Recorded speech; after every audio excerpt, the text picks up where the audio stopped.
Welcome back to another episode of Rock Boys Football late Saturday night.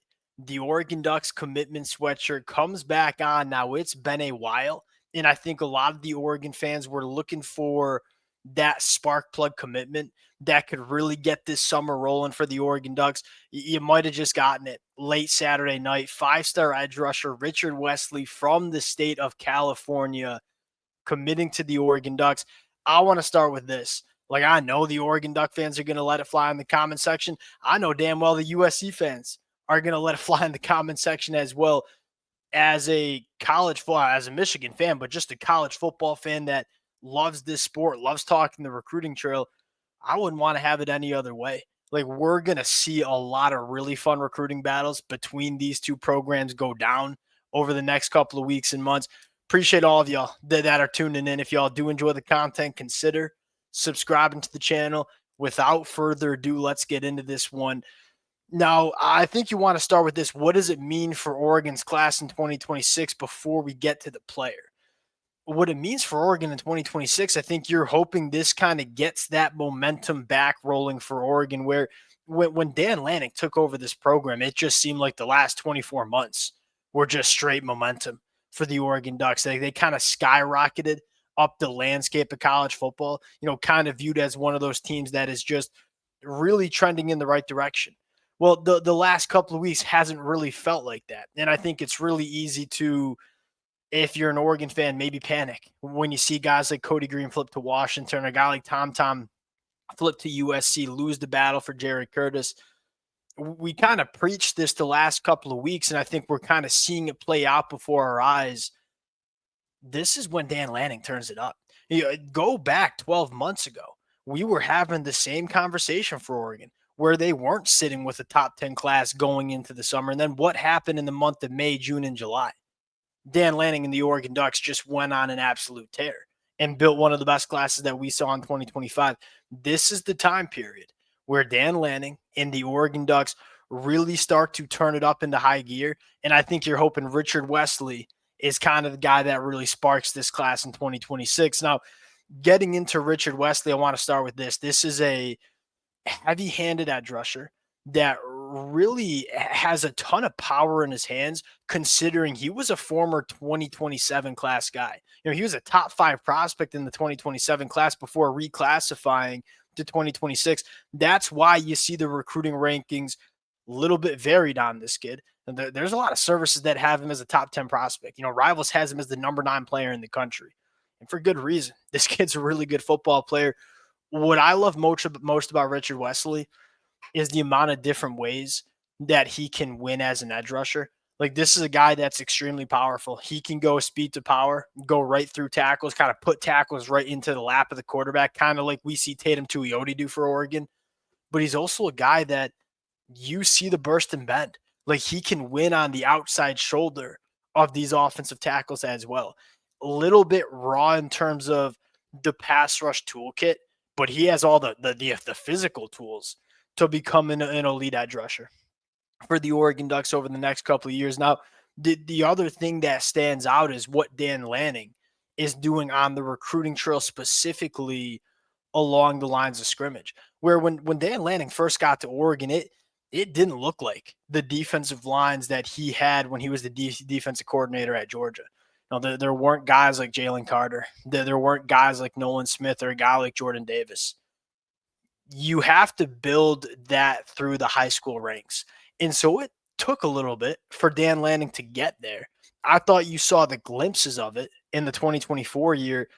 The 2025 year is when I really think you're going to see all the time and effort that Dan Lanning has put into recruiting the defensive line kind of pay off, because you look at the body types you have, whether it's a guy like Mateo going into year 3, whether it's a guy like Tatum going into year 3, Blake Purchase, whether it's a guy like Elijah Rushing, who I think could emerge as one of the better pure pass rushers that we see in the conference in the 2025 year, Jericho Johnson, Tyone Gray. They love Matthew Johnson as an early enrollee freshman. This Oregon defensive line, just physically, it looks a little bit different than when Dan Lanning just took over Oregon a couple of years ago. That's because of the effort that Dan Lanning has put building this line of scrimmage at the high school ranks. Look, If you want to build your defensive line through the portal, number one, it's probably ain't going to be all that good. Number two, it's going to cost you a pretty penny. You might as well stack these bodies at the high score ranks. It's very clear that that's the avenue that Dan Lanning wants to go because he knows the blueprint. He knows what it looks like to be a national championship caliber defense because he created one at Georgia. Along with Kirby Smart, we'll give Kirby Smart a little bit of credit in terms of building that defense, but Dan Lanning witnessed it firsthand and played a massive part in it. Where does it start? It starts stopping the run. It starts getting after the passer. We talk about this all the time. Go look at the past national championship teams. There are always teams that are one of the best stopping the run and one of the best getting after the passer. Ohio State was like that last year. Michigan was like that in 2023. The Georgia teams in 2021 and in 2022 were like that as well. That's where Dan Lanning's trying to go. In commitments like Richard Wesley, commitments like Elijah Rushing, or guys like Mateo Yu, Tatum Tuioti, those are the commitments that you want to land to get where Dan Lanning wants to go with this Oregon Ducks program. Getting into here's my player comp here, and y'all are gonna like this. There's some Mateo Yu to Richard Wesley's game. A little bit of a bigger, heavier-handed, thicker edge rusher that has really, really big-time speed to power. Now, that's where Richard Wesley's going to win early. Now, the thing that you saw from Mateo Yu is he always had the power, even as a freshman. Like he was imposing his will on opposing offensive tackles. The steps you've seen from Mateo Yu is getting better as a football player. That's kind of what you're looking for Richard Wesley, too. You have the speed to power.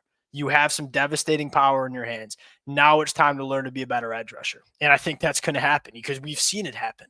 Guys like Tatum Tuioti and Mateo Yu. Getting into the film, the film's really, really, really fun. I mean, he's going against some of the best competition in the country. I think that's first important to note. Now, we talk about his power. Look at the get-off and look at the ability to win on the outside shoulder as well. This is really impressive. You're talking 6'5", 250 plus. A guy that can consistently win on the outside shoulder of offensive tackles with his burst and bend. Going up against a team like Mater Dei, we know the kind of guys they have on the line of scrimmage, winning on the outside shoulder, bending around the tackle, being extremely disruptive in the pass rush. That probably should have been a forced fumble. I think they ruled it an incompletion.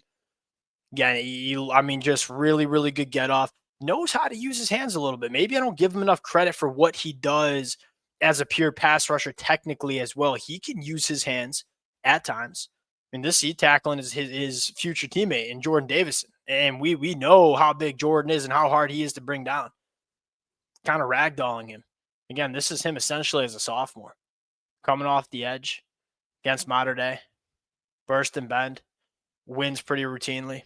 There's a lot to like. And he looks the part. Like you just look at a picture of this kid and say he's a Big Ten kind of edge rusher. A guy that can be really good against the run.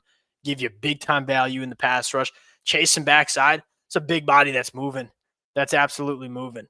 There's a lot to like with what Richard Wesley brings to the table. And then you pull up Oregon's class, and I know we were all panicking about it 2 weeks ago. You're back in the top 15, had a bunch of talent on campus this weekend.